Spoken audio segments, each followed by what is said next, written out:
was that Vancouver is really set up beautifully because it has both the tech talent and those social interests, and I think they really mesh well together, and that's what we're seeing here today.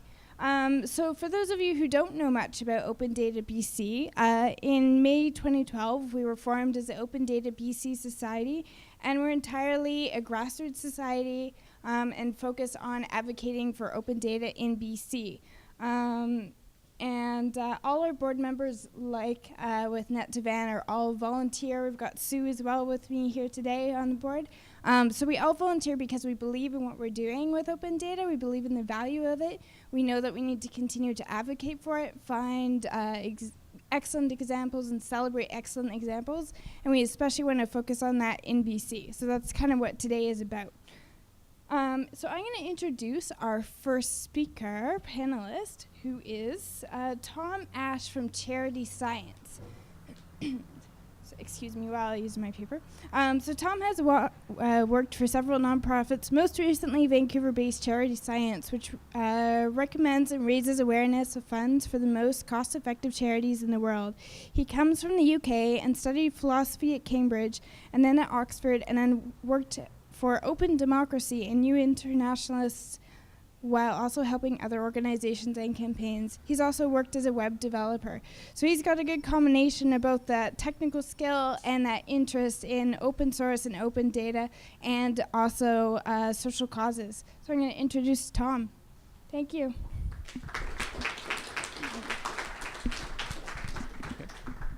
Okay, thank you very much. Can everyone hear me? I'll take that as a yes. I'd like to talk about how transparent data helps evaluate how cost-effective charities are and find the best, which is part of what we do at Charity Science. And also how transparent sharing of data about charities has many other benefits as well. So this will cover what information we think charities should share, and what we aim to share ourselves. And I'll be happy to answer questions about what we share ourselves to as a kind of worked example. To run through the sort of shared data which is most helpful for charity evaluation, and this data is also generally good for holding charities accountable as well.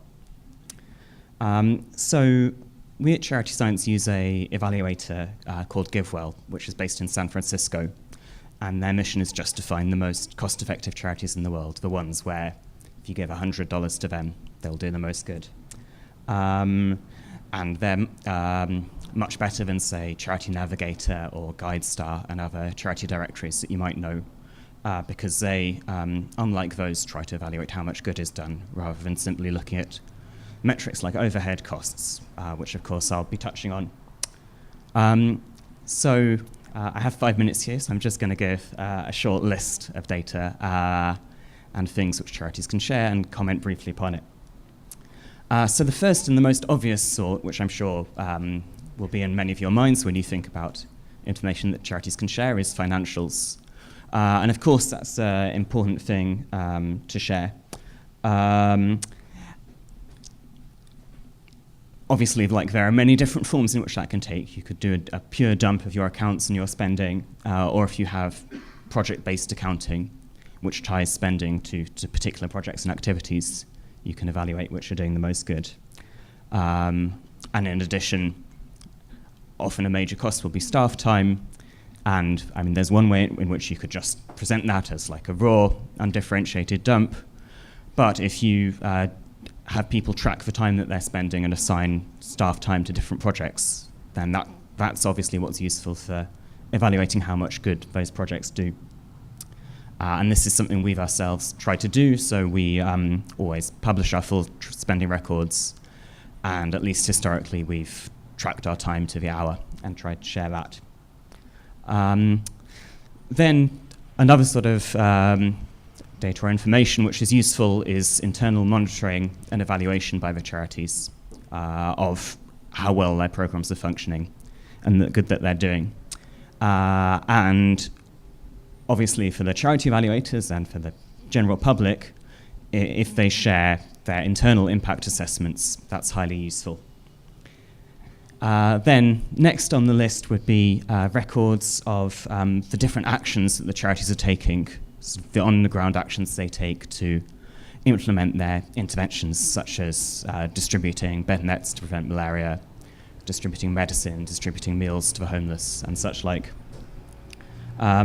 So an excellent example of a charity which is super open, which I'm going to refer to in this little introduction and probably throughout in the questions, is a charity called the Against Malaria Foundation. I would probably rank them as one of the most transparent charities in the world. And on their website, they put more or less everything, and one thing that they put is details of every single bed net distribution they do, and they collect photos of the nets installed and then go back and take photos of them months later, and those are all available at least to evaluators. And of course, for evaluation specifically, it's useful if you can share records of interventions which are in the pipeline or spending which is in the pipeline, because that's what future donations are going to go to. Then, also useful for that purpose is if a charity shares all of the details of the donations it has, the kind of recurring donations that it has, the future donations it expects to have in the pipeline. Because one of the key things in deciding whether to give to a charity is whether it has room for more funding, is the technical term, whether it's already going to get enough money to do the most valuable bits of its work, and so what marginal funding is going to go to. And then another thing, not quite in the realm of, yeah. 1 minute. Okay, not quite in the realm of open data, is internal strategy and governance documents. Certainly for transparency and for accountability of charities, that's great to share the board minutes or the meetings in which strategies are made, the risk assessments and such like. And for instance, the Against Malaria Foundation and we ourselves publish all of that on our websites.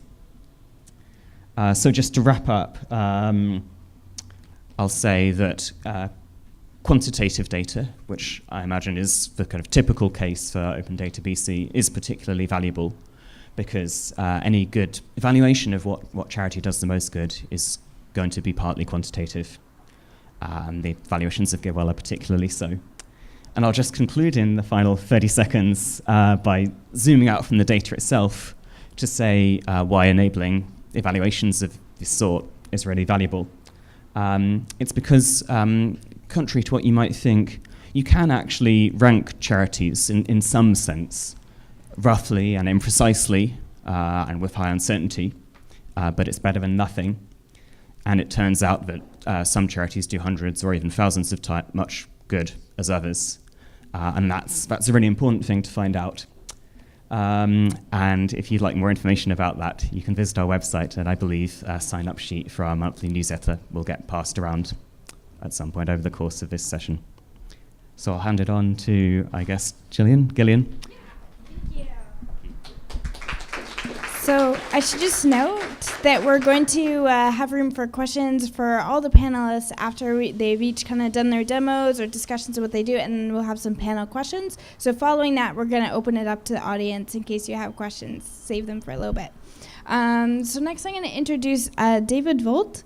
David is a Vancouver-based innovation leader. He's here today as founder and president of Urban Opus Society, which has created Canada's first smart city innovation hub.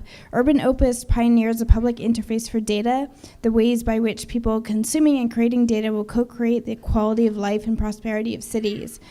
David began his career as an astronomer. He was director of observations at UBC before becoming a director of Science World and the serial entrepreneur in the digital media industry. He currently has 2 appointments at UBC, is guiding half a dozen startup companies, and sits on a variety of public and private boards. But his current passion right now seems to be entirely focused with Urban Opus. Nice.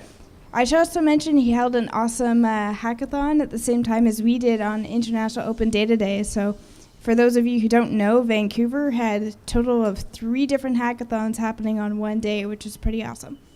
Or at least those are the ones we found to count. Thank you, Jillian. And Eli and Jillian, thank you so much for pulling this all together. They deserve the most love. Urban Opus Society is a nonprofit, and I think my central message for all of you today around data and nonprofits is that the nonprofit sector owns the data world. They just don't know it yet. And I'm going to explain why that is, because they don't really know that they own the most valuable commodity in the whole digital world. And I hope to get to that point. Might not be in my 5 minutes. Urban Opus is a smart city innovation cluster. And what that means is that we are trying to use Vancouver as a test bed for the future of cities, applying data. And we do that by, in a very unusual way for most smart city operations, we don't look at a city as a machine. We don't model a city as a machine. That's what most city operations do. They model a city as something that you use data to make more efficient, to optimize the processes of. What we do more is we look at a city as a home for humanity, and that humans are the most important things in a city, and that the smartest sensors you can have in a city have two legs. They're walking along. And how do you engage them? What are the processes by which people can get engaged in making a city a better place? And how can you then capture what people care about in a secure, safe, trusted way to make the kinds of things you want to happen. So we do that by means of having a trusted brokerage, which means that we broker across a number of different data sets. And I'll just pull up my second piece here, the inspirations. On a city front, urban complexity is growing far faster than capacity to govern, even vision to govern. So therefore it has to be distributed if it's going to run well. And distribution is a difficult thing to delegate, but data is actually a new communications channel which allows that to happen. Open data are valuable, but they're limited if you look at them on your own. There are huge data sets running through the city, proprietary data sets and data sets that haven't been accessed yet, citizen data and others, which are enormously valuable to the overall equation, which is where our brokerage model comes in. Nobody is actually brokering across all of those to make that happen. So cities are built on infrastructure, as I said. We care about data as a brand new form of infrastructure. It's not about connecting existing infrastructure. It's a new infrastructure, but it's not like roads. It's more like air. It's something that we all breathe in and out. We actually our interactions with data are the most important part of the infrastructure itself, people interacting with data. And whereas the data in a city can be very good for the economy, it's much better for the society. And so Urban Opus is really about social innovation more than anything else. And the way we look to do that is engaging people. And the models for engaging people are actually a new form of technology because most people in the world have a negative sense of data. The average citizen thinks data is something that's being grabbed from them or is being used in nefarious ways. And so they don't really get a sense of that being a social grace, something that can actually help them, something that they can leverage in really advantageous ways for society. So what you have to do is you have to engage with the organs of society that people do trust, and that's where that most valuable commodity comes in, where all of the nonprofit organizations that run through a city, if you model a city as a community of communities, if you can actually start making data processes work for the whole set of nonprofits that actually engage all the citizens of a city in 1,000 different kinds of interacting ways, you can actually build capacity within a city by people leveraging the data that they have trust in with the community organizations that they work with to actually build better services and better value into the city. And I'll give you an example of all of that verbiage in a minute. We operate a whole set of projects. So we have the brokerage, but we're always out on the hunt for organizations that are ready to move forward in the data universe and actually take part of that and actually move forward. We come from 15 years of using Vancouver as a test bed for new forms of public engagement using media and information technology. We started in the mobile media age when the very first cell phones, no smartphones, came along, but we anticipated smartphones, and we wanted to work with organizations that wanted to understand how to use those new systems to engage their audiences, but they didn't know how. Now data is that frontier. And the one project I'll just talk about very quickly to give you a sense of flavor for what we do is we're working with Ronald McDonald House, BC at the moment. We have an application that will be launched in a few weeks, which is really a shared economy app for volunteerism. And what it is very much like Uber and Airbnb and so on. It's not really about the commodities that are out there, it's about the data behind it. And this gives Ronald McDonald House ownership in terms of an application of a vast set of data around how a city feels about giving and volunteerism and donating.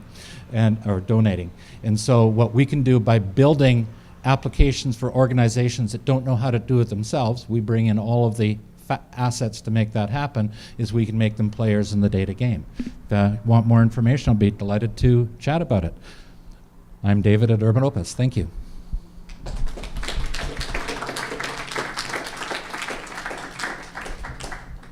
Thanks, David. I'm just going to let Eli and Alex get set up if I think you need to get set up.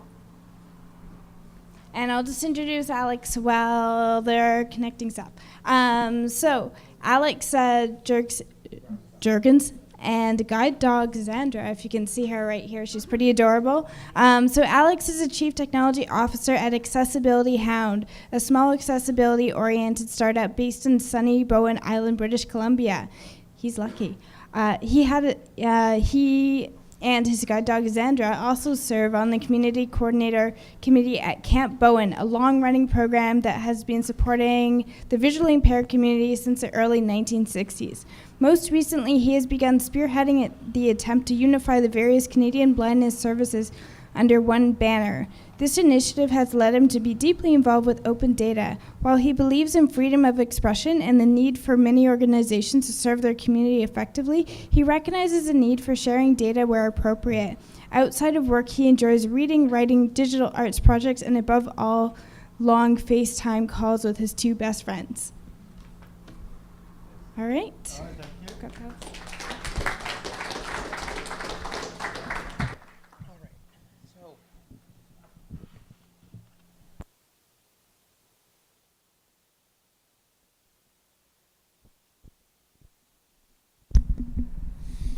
All right. So as Gillian introduced me, I am working at both Accessibility Hound and Camp Bowen. When it's going to be important to give a little bit of backdrop here, the visually impaired community has been splintering over the past 15 years into smaller and smaller organizations that focus each on their own specific subgroup within. Some take care of orientation mobility, which is dealing with transportation and physical mobility in 3D space, while others are dealing with literacy, such as the National Network for Equitable Library Services and the CELA project. So as all these organizations have broken apart from what was one of three main organizations back in the 20th century, we're seeing a lot of people who are going in various different directions. Each organization has a lot of core functions that are being duplicated across organizations, everything from transportation to email systems to accounting to messaging with the community to getting news out even. I sit on probably two or three other boards other than my primary focus groups, but outside of that, I recognize that there is a lot of shared functionality here that OpenData can help. How, you might ask?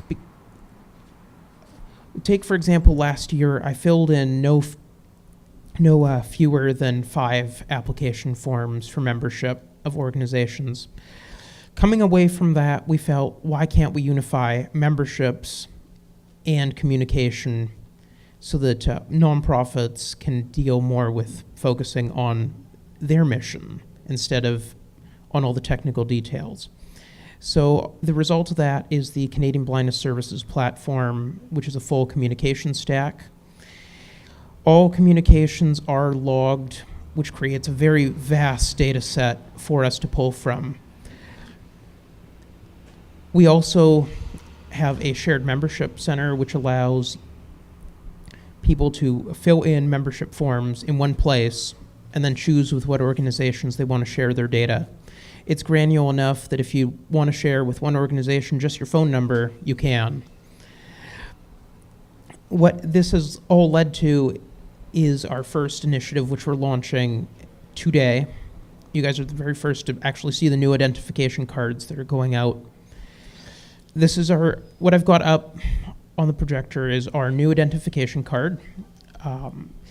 Previously, this was handled by national charities or provincial charities, depending on the area. What we're doing with this unified card is allowing people to choose which service provider they use. So in this case, my own CCB Camp Bowen Society for the Visually Impaired chapter is the issuer on this card. What happens with this, though, is that we can collect all this membership data. Each organization that's a part of Canadian Blindness Services owns their own data, but we have a very vast pool that we can pull anonymous statistics, which will help us going forward to provide better services. Without further ado, I'm going to give you just a little bit of a look at how this looks on the back end for an organization who's implemented it. All right. 750 times 1. 334 pixels HTML. All right. So if you look up here, we've got the membership card. It's got some very basic information, just the card issuer, the expiry date, and the scannable barcode at the bottom. And that's what a person would be issued with. This can be done as either a paper card or a digital card. We're focusing on digital cards because they do provide for two-factor authentication.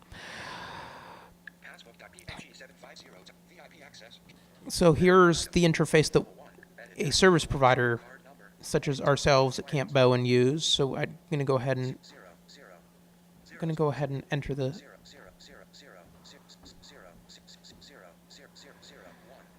It's a very dummy card number here for our issuing cards. I do assure you that most of our cards are much more complicated than this.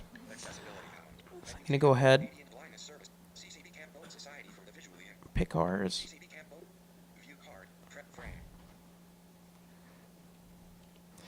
So what happens here is that we have, as you can see, the same photo on the card. So there's photo identification, which is something that is new to our ID cards. But then we can see all the data here that's been shared. So got name, expiry, all the stuff that's on the card. But then if you look further down, we have things like the membership due date. That's when their membership dues are due with us. So, I mean, Xander's really got to get on this soon if she wants to keep membership. And then we come down to here. She's decided to share her birthday. But one thing that you will notice is she has not shared her street address with us. So that's an example of how consumers can hold privacy over their own data. And this is rolling out to 69 organizations over the next month, and we will be publishing reports monthly based on the data that we collect. We really want to get a better idea of the customers that we're serving through VIP access. So I want to thank you guys for your time, and that's VIP access.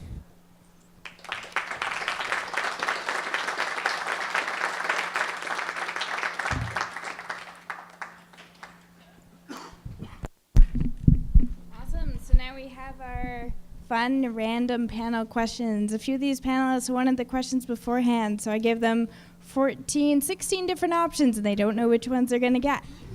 I don't like to make it too easy. It's got to be a challenge. It's got to be fun. David didn't even look at them. I like that. Points.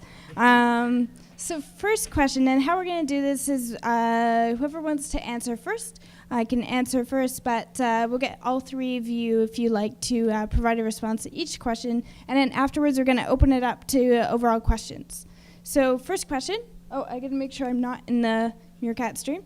So how do you think OpenData helps society and nonprofits? And this isn't supposed to be a 5-minute answer, just so you know. So a quick, tweetable answer. 2, how do you think OpenData helps society? You could do a Facebook post length for this. That's okay. 200 characters. Okay, I don't think this is going to be Twitter length. So one thing is for one which I mentioned, which is that it helps charity evaluation, which I already touched on. The other thing is something I briefly mentioned, which is that it lets people hold charities accountable. It lets them see where money is going and such like. And then a third, related, would be that it lets charities get feedback, helpful feedback on what they're doing, as well as letting people follow them. And then I guess a final one, just coming from this evaluation perspective, would be that the more charities share about themselves, the more other charities can learn from them. So for example, Oxfam did several randomized control trials on their programs, which were actually quite unflattering, but they published them all.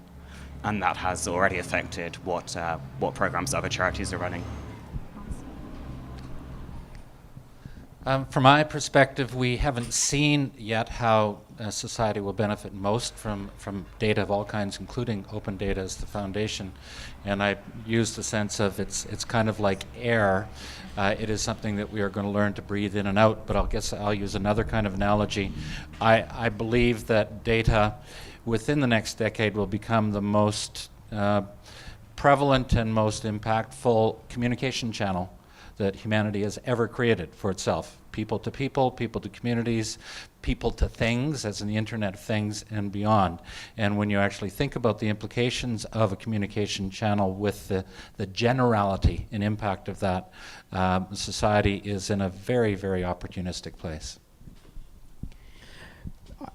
For us, open data is going to be something that is going to help us be more efficient as a society, to allow us to find services that are out there, and from the nonprofit's perspective, not to duplicate services, to be able to work together with organizations that are already probably leaders in their field, to have, or to meet as many needs as humanly possible.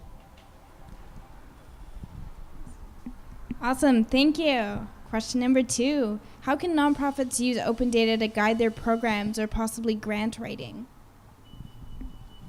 I'll start with that. I've worked with and led a number of nonprofits, and I think the key thing is to focus on mission and focus on what the needs of the audiences you're trying to serve are, and try to understand where one could go if one actually could communicate with one's audiences and provide the services that you're looking at a significantly higher level than you're doing now. That scares the pants off of most nonprofit societies because they don't know how to do that, which of course is one of the reasons Urban Opus exists, is we want to help with that. But the point being that a mission is absolutely central to how you decide how to use data.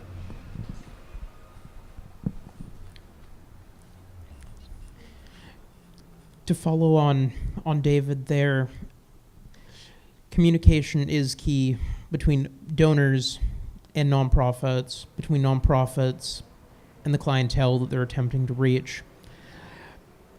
Having that data will allow nonprofits to be able to better reach that goal of communication.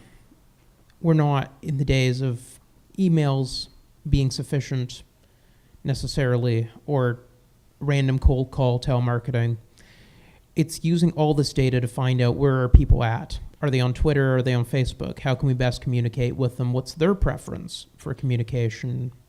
And what do they want to see from the nonprofits? Great. So I already touched on one way in which nonprofits can use data, open or otherwise, to improve their program delivery, which was learning from the experience of others. Another one would naturally be that many nonprofits need to kind of choose their beneficiaries and see where they are, and often rely on fairly crude information about this. So an example would be one of the charities that we recommend gives direct unconditional cash transfers to people in the developing world.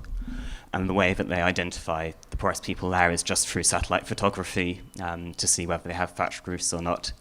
Obviously, more data would help with that. And then segueing into grant writing, there are a lot of grant-giving foundations out there, and they're normally extremely non-transparent about their evaluation process.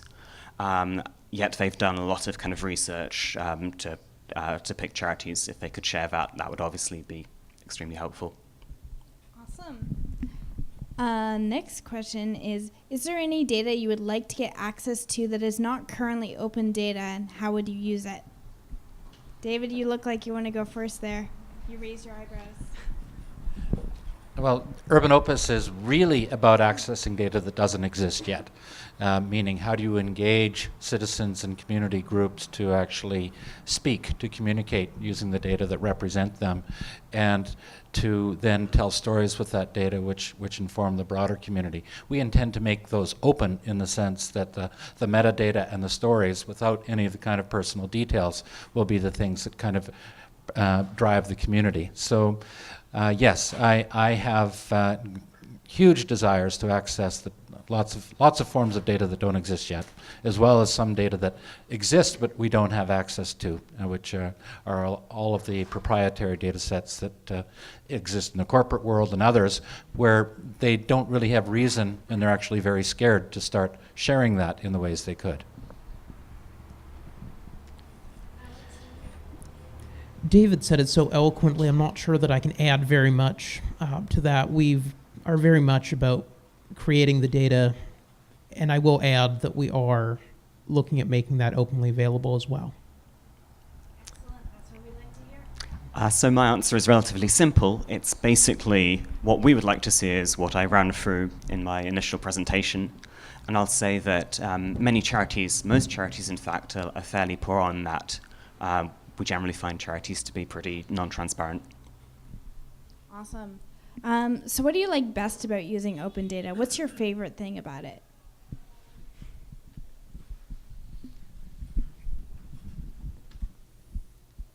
Do you want to go first, Alex? Sure. If I had to pick a favorite thing, and there's many favorite things if we go by that marking, but if I had to pick one, my favorite part of open data is being able to see the vast data sets and making a meaningful difference with that data. Which to a lot of people, open data will look like a large set of numbers or statistics. But if you can take that and translate it into effective services, into identifying needs and finding ways to meet them, that is what I appreciate about open data, is that ability. From my perspective, I love the open data world because it's telling the root part of a much greater story that we need to, amplify. And I guess I'll use another analogy in that there are very large forces in the world that are trying to basically own data at the very highest level. And some of them are corporate, some of them are government, but they're not in that open data narrative when they're doing that.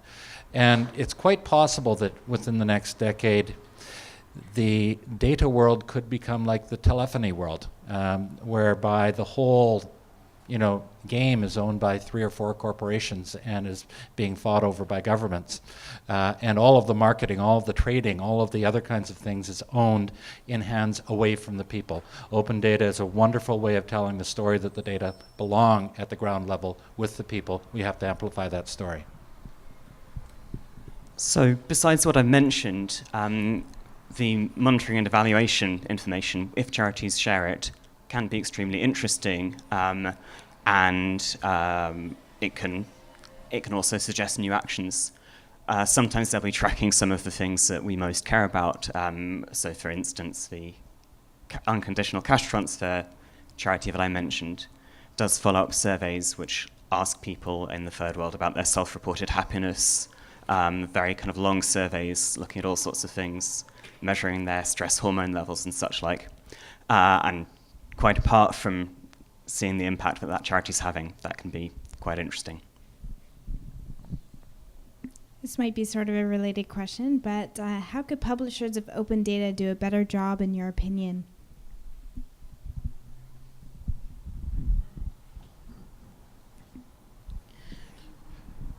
I'll take a stab at that. And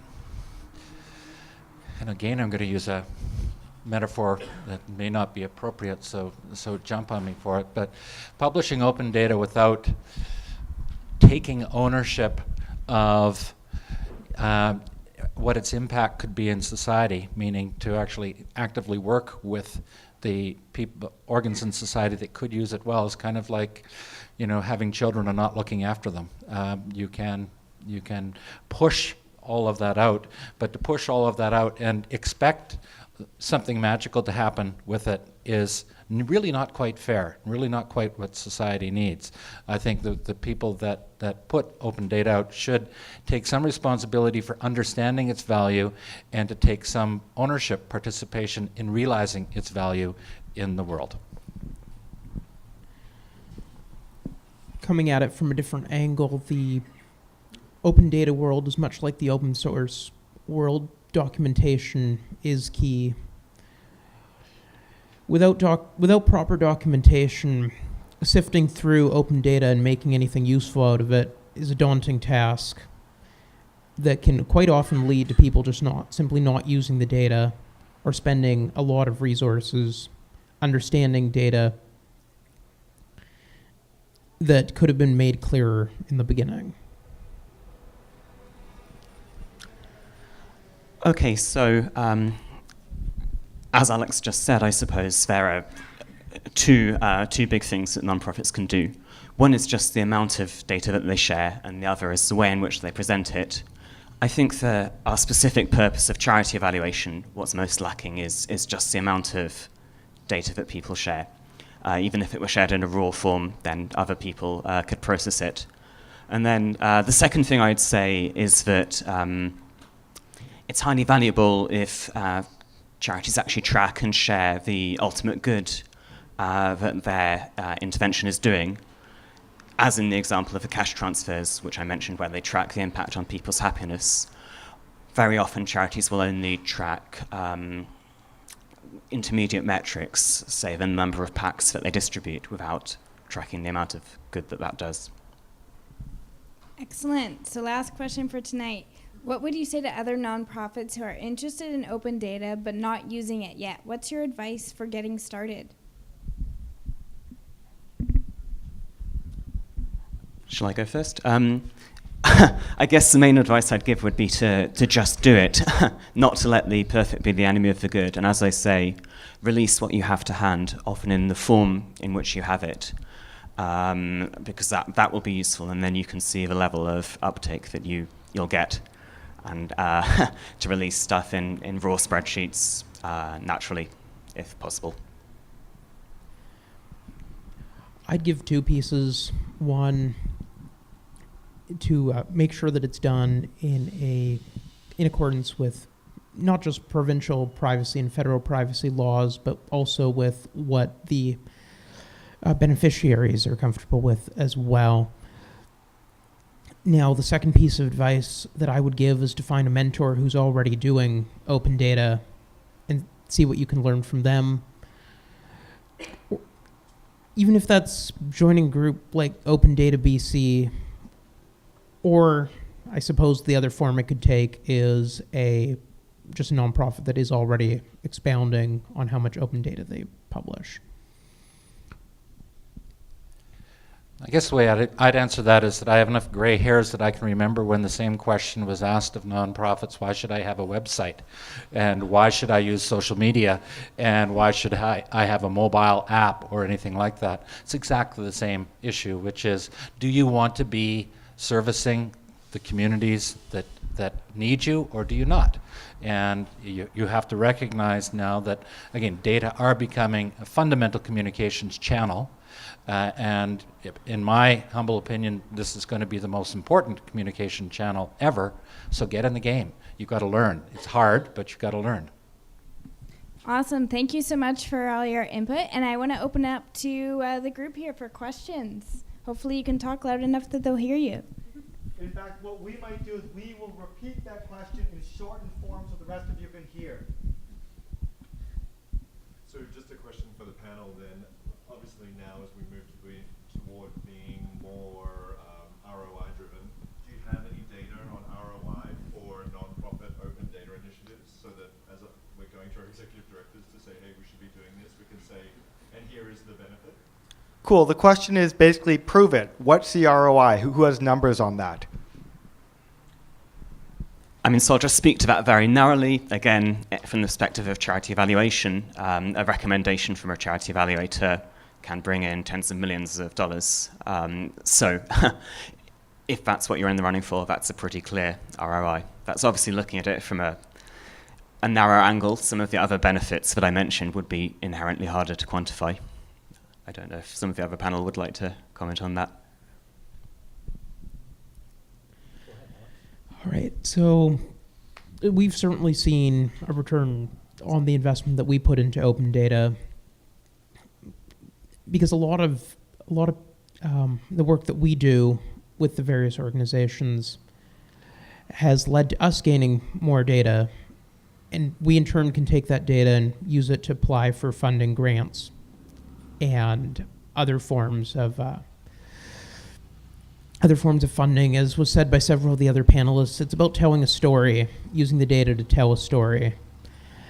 And the more data that you have at your disposal, the more that you can learn from other organizations, the more data you have to tell a story with, the longer your story can be and the more impactful.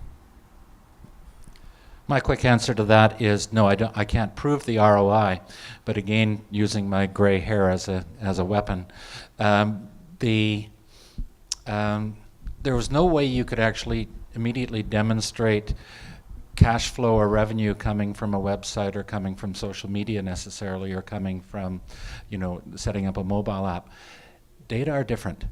And data are different because they can tell a story, and depending on who you tell that story to, that creates value, that creates money, that creates cash flow. And I have yet to see a nonprofit that I have had any interactions with who can't tell a revenue generating story out of their data if they care about it.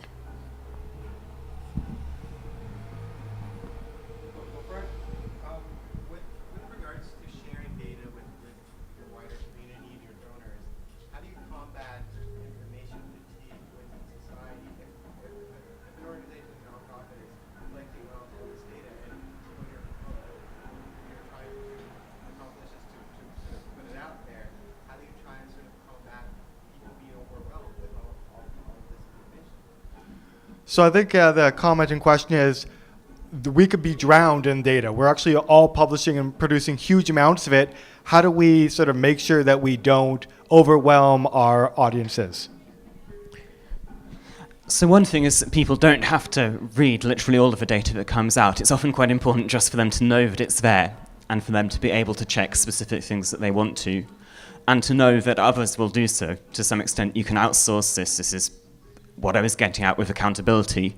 If you know that a non-profit is releasing the kind of most important information, then you know that it will be held accountable, and you hopefully know that someone, be it a charity evaluator or a member of the public, will call them up if it's appropriate.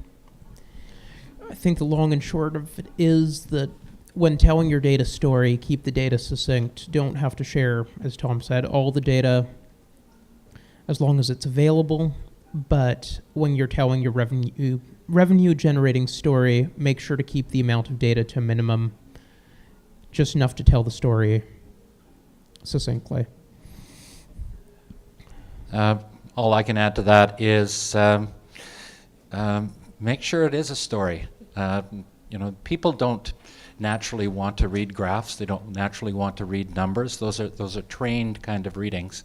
They want to hear real stories, and they want to find meaning. And any organization that can't mine its data to tell a meaningful story should give their head a shake. There are lots of ways of doing that. And meaning is something that is clearly in the eyes of the consumers of that, your audiences. And I would compare, the question to, well, why aren't people completely overwhelmed by, sitting in front of Facebook for 2 hours a day, which is just data and data and data, if you want, just a different form of data. Well, they're not, because that's meaningful data to them. That's giving them meaning back. So what is the meaning that you can create for people that they care about? How can you translate the data into something that's a meaningful story? Thank you. Others? I got a quick question. Sure.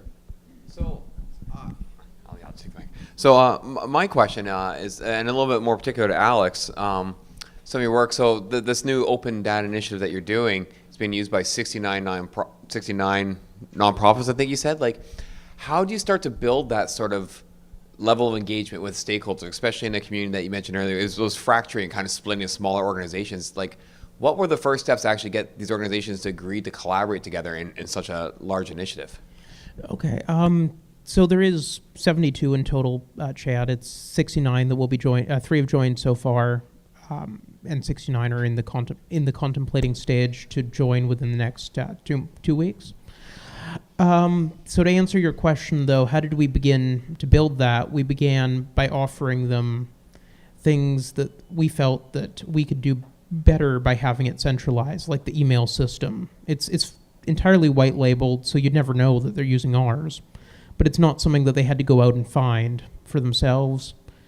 We did the same with the SMS system for notifications, the toll-free numbers, the phone locals, the voicemails, et cetera, et cetera. And by plugging into all of that data that they began generating immediately, we were already able to start creating value for them in the form of open data, saying, here's all your data from your organization, here's your members' data. We're going to correlate this and put it together, and all of a sudden they've got APIs that they can pull data from in a meaningful way.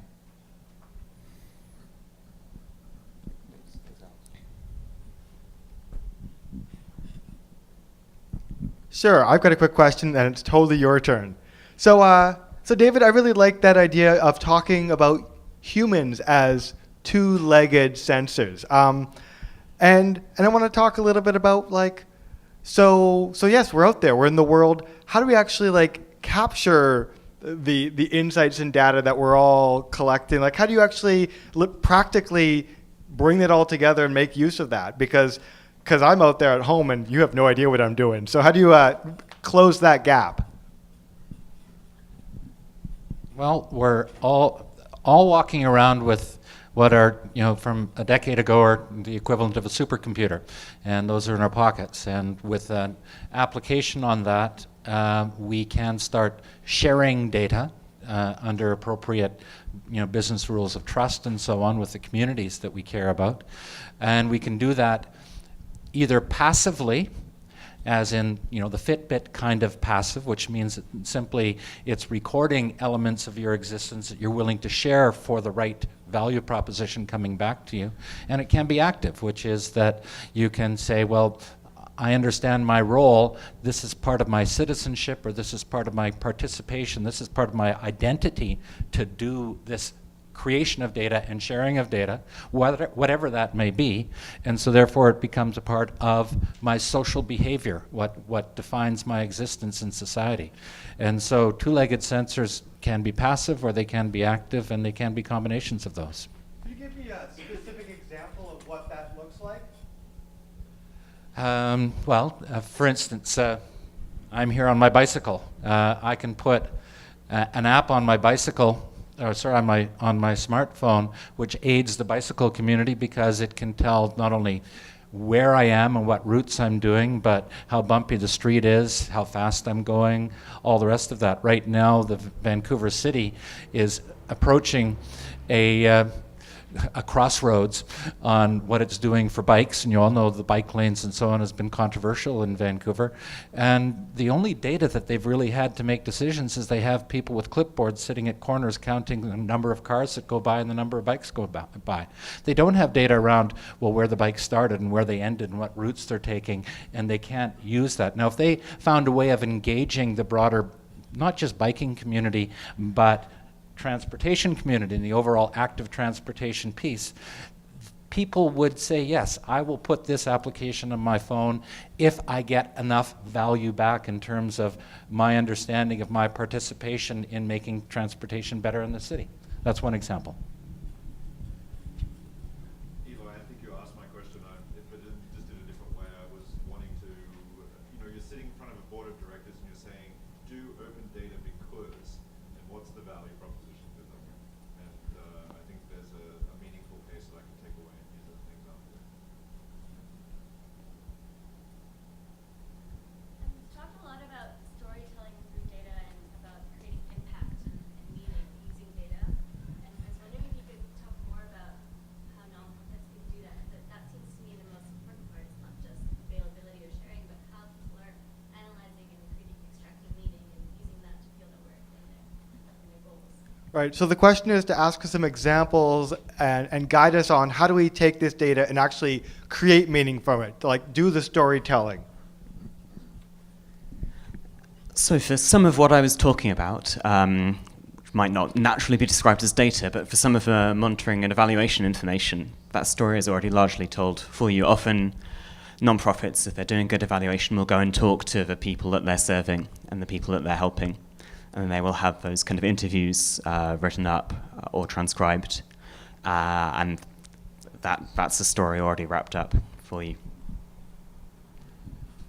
Alex, did you have one? So as for telling a story through data, I'm going to approach it a little differently here, and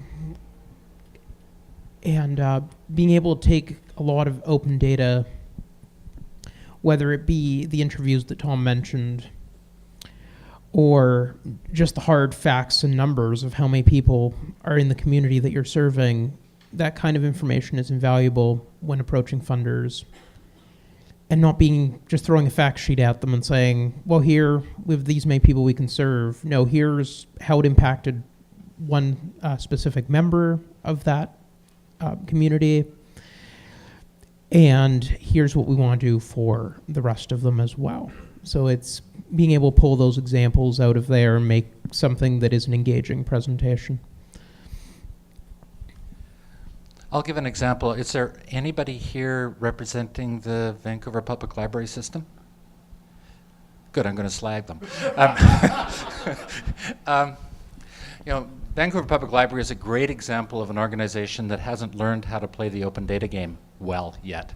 And they're like very many organizations that could, but if the average citizen is afraid of data for a variety of good reasons, the average organization is even more afraid. In fact, they're deathly afraid because they've witnessed what happens to organizations whose databases are hacked, where people are people's privacy is somehow or another put on the block, all the rest of those things. And so the people that handle data inside medium to large size organizations are petrified.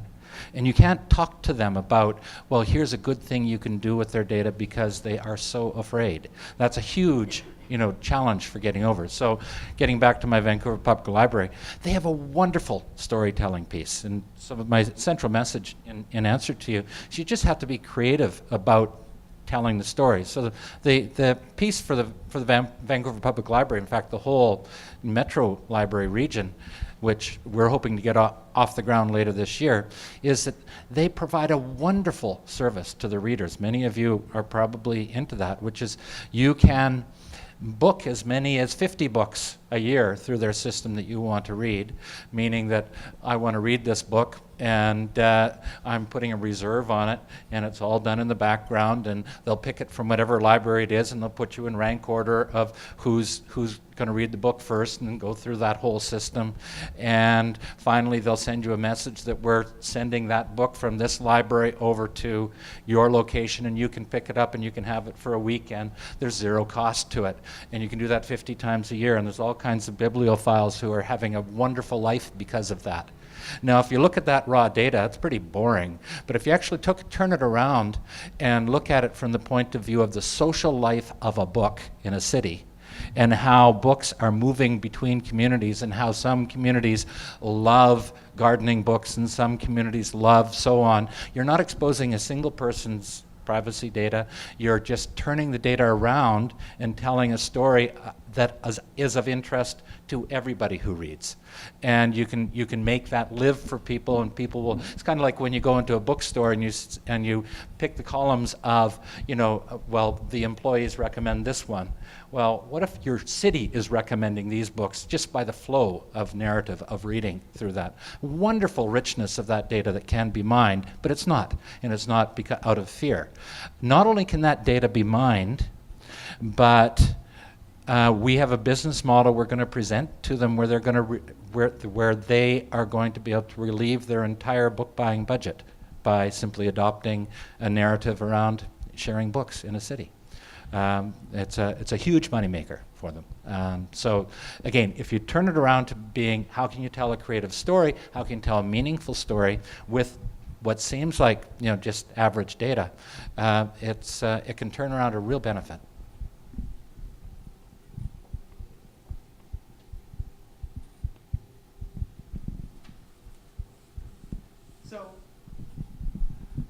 So I've been in a nonprofit, and yes, we are deathly afraid. The more information that I have exposed out into the world, the more the people who did not love my organization had weapons to beat me over the head with. In this particular case, it was at the David Suzuki Foundation. It was many people's full-time hobbies to beat us over the head with everything we published. So the more we published, the more we thought, aren't we just giving more ammunition and losing control over the story we're trying to tell?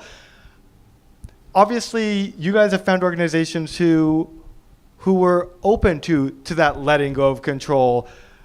How did you, when you talked to those organizations, how did you get them to say, like, yeah, actually, I'm okay with that, and I'm okay with that risk that comes with being open? Yeah, I would confirm the observation that many nonprofits are very afraid of this. This is what we find, and this is what GiveWell, the charity evaluator that I mentioned, find. Many of them refuse point blank to share their internal information, even confidentially with a charity evaluator. I suppose the thing that they have to gain from doing that is, in theory, more donations if they get a recommendation. Then, just speaking from our example as a non-profit ourselves, we release a lot of information which is potentially scary or scary to release. We release all of our kind of hourly time tracking and what we've spent all of our money on. But we've actually found that that's been a good internal discipline. It helps keep us focused. It helps us evaluate whether what we're doing with any given hour is the right thing to be doing. We've done it by dividing our data set, so it will be opt-in for organizations who are perhaps a little bit more, I risk saying data conscious here, but who are more afraid to share open data. It allows them not to share their organizational data in any way that anybody could attribute it to them, but there's still a mandate that is put in place that says that they have to contribute to it nationally at a national level. They've got to contribute data. So our hope is that with that mandatory program, they'll see that open data at a national level is going to help them drive their missions forward, and then begin sharing their organizational specific data at that point. Great answer, Alex. Yeah, oh my God, I still can't believe that you got competing organizations to share a common identity.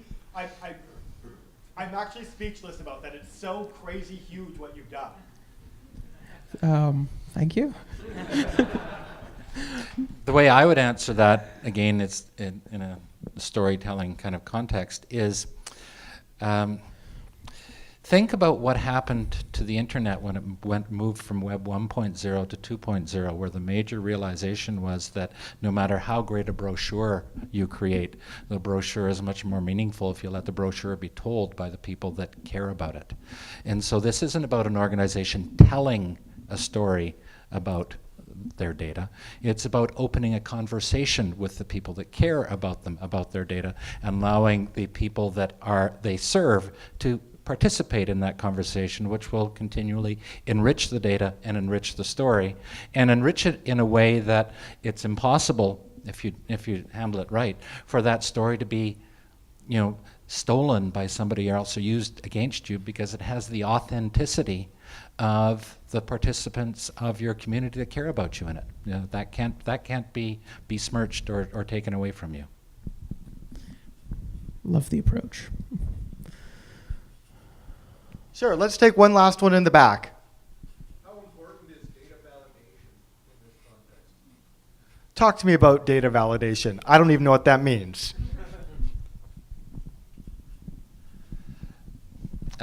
One of the reasons Urban Opus is moving to this unique proposition of a data brokerage, a trusted data brokerage, is there are all kinds of different forms of validation, not just what format it's in and whether it's correct and removing all of the noise and all of the rest of that, but it's also validation around things such as, are you using it in an appropriate social manner? Meaning, have you removed enough of the context of individuals' private information, all the rest of those kind of things.